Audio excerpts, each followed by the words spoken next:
The morning had begun like any other. John sat on his porch, a steaming mug of black coffee warming his hands, the quiet hum of the countryside a familiar comfort. He breathed in the crisp air, tinged with the scent of pine and damp earth, letting the peace of his land settle around him.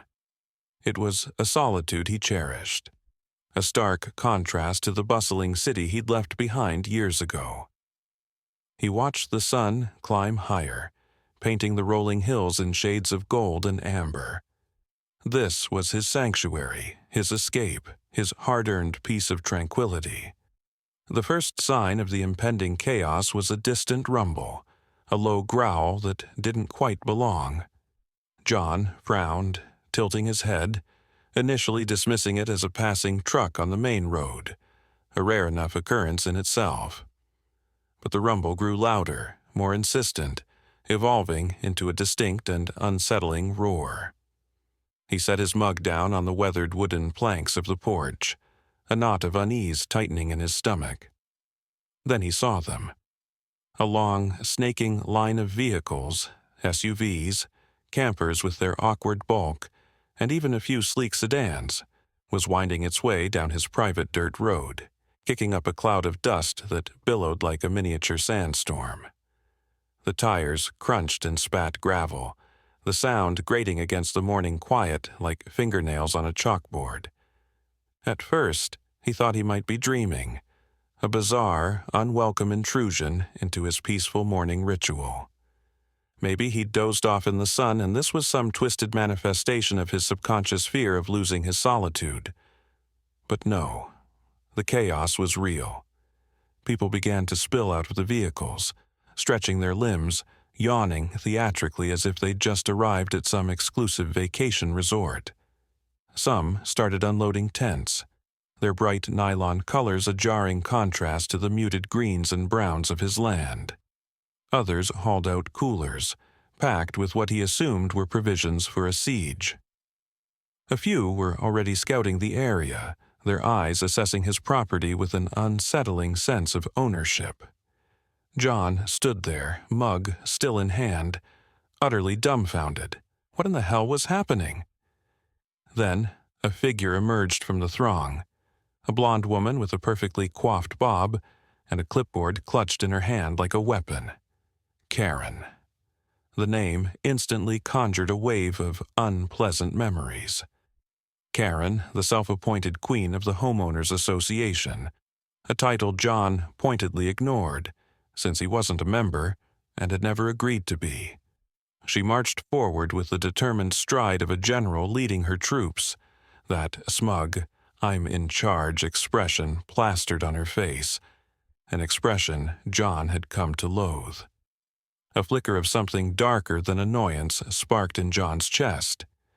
It wasn't just the intrusion, it was her. Their history was a tangled mess of petty grievances and thinly veiled animosity, all stemming from that disastrous HOA election years ago where he dared to challenge her reign. She'd lost, and John knew, with a sinking certainty, that this was somehow connected. He glanced towards the far side of the property, towards the fenced-off area he rarely visited, a place steeped in family history and a secret he guarded fiercely. A shiver of unease, far colder than the morning air, ran down his spine. This wasn't just an invasion. It was a threat. John took a steadying breath, the scent of pine now battling the acrid smell of exhaust. He set his coffee down with a deliberate clink, stepping off the porch to meet the approaching horde and, more importantly, Karen. "Morning, neighbor." Karen's voice was unnaturally bright, a stark contrast to the situation. "We appreciate your generous donation." John was momentarily speechless. "My donation?" "Oh, don't be silly. I told the HOA your land was perfect. Space, away from the city, and you're not using it." She gestured widely. "Karen," John's voice was low, controlled. "This is my land, private. None of these people have permission." Her patronizing smile was infuriating. Well, technically the HOA agreed, and you're in the neighborhood. I am not part of the HOA, John cut her off, his voice sharp. Her smile flickered, then returned. Well, you should be. It's just one weekend. You should be grateful. Grateful. The word was a slap in the face. As she spoke, Karen was already on her phone. Just letting Smith know we're all set, she murmured. Smith. Councilman Smith? John felt a chill. This was worse than he thought. A few minutes later, Karen showed him her phone. Social media posts, pictures of his land, now filling with tents with captions like #HO camping. But further down, heard this guy's a recluse.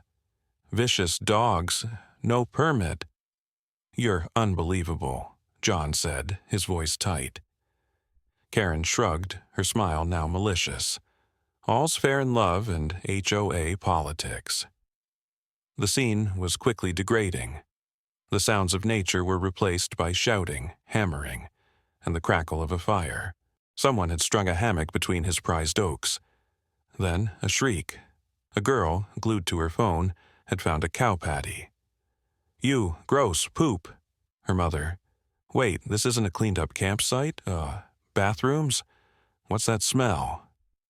John wanted to laugh. It wasn't a campground, it was land. Karen, though, was losing her composure. Look, she said to John, strained, we've planned this. People took time off. It's too late to cancel. Not my problem, John said flatly. Karen glared. Well, technically, since the HOA agreed. For the last time, Karen, John snapped. The HOA has zero control. You are trespassing. A nervous murmur spread through the crowd. Some were realizing they might not have the right to be there. But Karen stood firm. If you're going to be so selfish, we'll put it to a vote.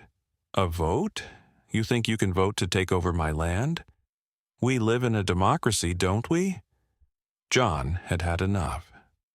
All right, Karen, you want democracy? Meet my security detail. He made a quick call. It's time, he said, and hung up. Time for what? A deep growl interrupted her, coming from behind the barn. Then they appeared, 6 massive, trained dogs. People froze. Are those friendly? A woman whispered. John smirked. Depends.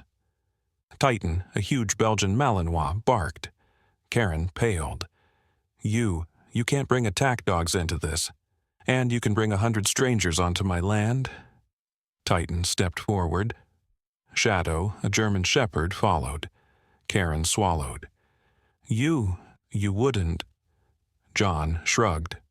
They're trained not to attack unless provoked. He watched Karen's eyes widen. The retreat turned into chaos. People scrambled, shoving belongings into bags. The man in cargo shorts abandoned his hammock. Karen, now on an SUV hood, shrieked, I'm calling the police.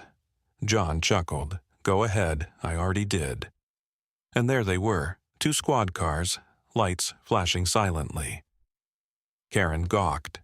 2 officers emerged. The first, a tall man with a mustache, looked unimpressed. The second, a woman with sharp eyes, scanned the scene. Sir, the mustached officer said to John. Trespassers? Yes, John replied. My land, no permission. And the dogs, he added with a glance at Karen, are just making sure no one tries anything. Stupid. The female officer turned to Karen. Ma'am, written permission to be here? Karen blinked. Well, the HOA agreed. It's just for the weekend. That's not what I asked. Written permission from the owner? Karen opened and closed her mouth.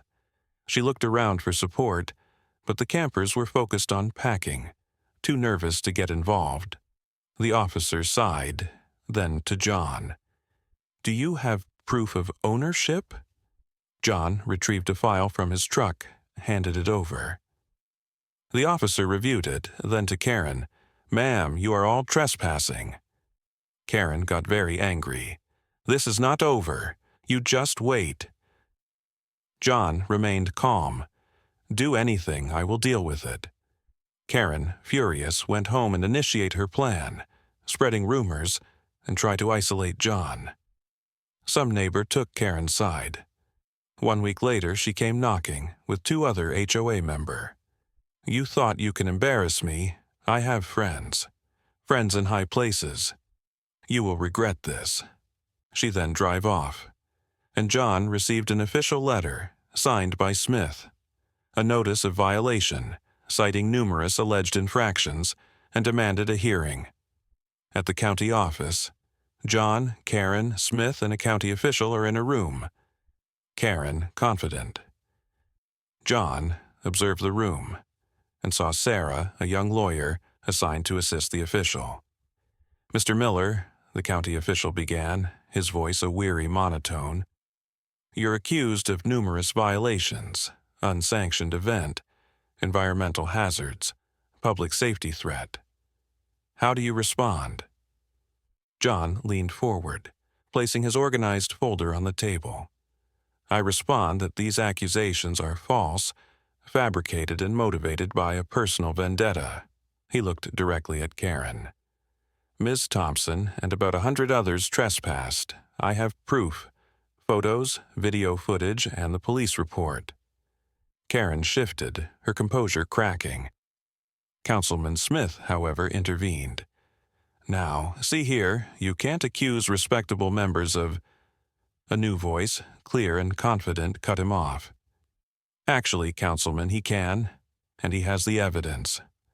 All eyes turned to Sarah, the young lawyer.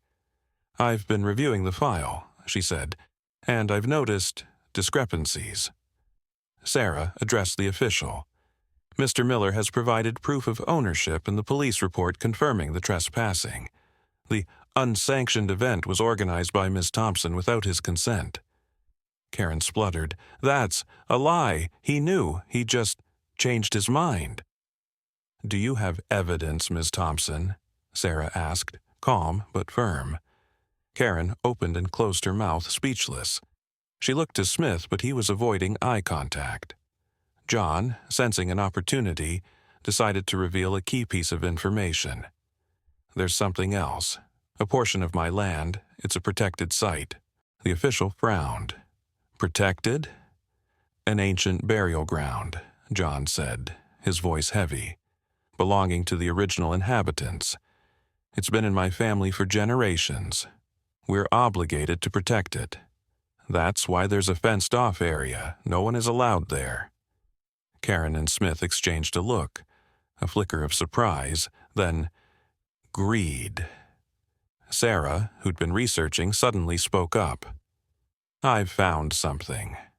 A recent application for a land development permit by Golden Acres Development, and the proposed site. It matches Mr. Miller's property." She paused. "The application lists Councilman Smith as a consultant." She looked at Karen. "And Ms. Karen Thompson is an investor." Silence filled the room. The official stared at Smith, his expression hardening. Karen's face was a mask of shock and fury. Karen, her facade shattered, snapped. You set me up!" she shrieked at John. "You knew—" Before John could respond, Karen lunged at him, fingernails extended. But Titan, who'd been lying quietly, rose, a low growl rumbling in his chest. He didn't attack, but his presence was enough to freeze Karen. Simultaneously, the door opened, and 2 police officers entered, alerted by Sarah. The mustached officer from the earlier encounter stepped forward. "Councilman Smith," he said, "you're under arrest for corruption and conspiracy. Ms. Thompson, you're coming with us too." The departure of Karen and Councilman Smith, escorted by the police, left a void in the sterile county office. John felt a wave of exhaustion wash over him, the adrenaline that had fueled him for days finally receding. He exchanged a look with Sarah, a silent acknowledgement of their shared victory, a small, almost imperceptible smile playing on her lips. The county official, still visibly shaken by the sudden turn of events, cleared his throat and offered John a curt apology before shuffling out of the room, leaving John and Sarah alone. Later that evening, back on his land, John sat on his porch, the familiar creak of the wooden boards beneath him a comforting sound. The setting sun cast long, golden shadows across the fields, painting the landscape in hues of orange and purple. The air was still and quiet, the only sounds the gentle chirping of crickets and the soft rustle of leaves in the evening breeze. Titan, his massive head resting on John's lap, let out a contented sigh, his tail thumping a slow, steady rhythm against the wooden floorboards. The other dogs, their protective duties temporarily fulfilled, were sprawled nearby, their bodies relaxed, their eyes half closed in peaceful slumber. He'd won. More than just winning a legal battle, more than just repelling an unwanted invasion. He'd protected something far more valuable: his home, his heritage, his peace. The sense of relief that washed over him was profound, a deep, abiding satisfaction that settled into his bones. In the days that followed, the news of Karen's and Smith's arrest spread through the community like wildfire. The whispers and cold shoulders that John had endured were replaced by apologies, expressions of regret, and even offers of help. Some of the very people who had been swayed by Karen's lies now came forward, sheepishly admitting their mistake, acknowledging the injustice he had suffered. The community, it seemed, had finally seen Karen for who she truly was. And then there was Sarah. Their shared experience, the brief but intense battle they had fought together, had forged a connection. She visited him a few days later, not in her official capacity as a lawyer, but as a friend. They sat on his porch, sharing coffee and conversation, the easy silence between them punctuated by comfortable laughter. There was a spark, a hint of something more, a possibility that hung in the air, unspoken but undeniably present. Perhaps, John thought, out of this chaos, something beautiful might yet bloom. The future was uncertain, but for the first time in a long time, John felt a sense of hope, a sense of belonging, a sense of peace that went beyond the quiet solitude of his land. He had his sanctuary back, and maybe, just maybe, he had found something even more precious.